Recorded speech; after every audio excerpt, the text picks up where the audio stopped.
Hi friends, ఈరోజు రొయ్యల curry. ముందుగా ఎర్రగడ్డలు, దాల్చిన చెక్క, ఇలైచి అన్నీ వేసుకొని బాగా వేయించుకోవాలి.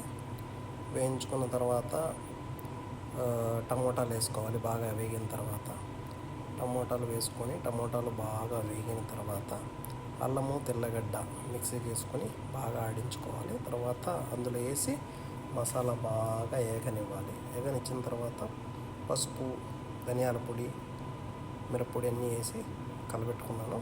బాగా వేగిన తర్వాత రొయ్యలు నీట్గా లెమన్ వేసి కడుక్కున్నాను. రొయ్యలు అందులో వేసేసి బాగా కలిపాను. అందులో మ్యాచింగ్ బాగుంటుందని మాడి ఉప్పులు వేసాను. మాడికాయ ఉప్పులు బాగా కలిపిన తర్వాత తగినంత ఉప్పు వేసుకోవాలి. వేసుకున్న తర్వాత బాగా ఒక 20 నిమిషాల పాటు బాగా ఉడకనివ్వాలి. ఉడకనిచ్చిన తర్వాత లాస్ట్లో కొత్తిమీర వేసుకోవాలి. వేసుకుంటే గుమగుమలాడే రొయ్యలు కర్రీ రెడీ.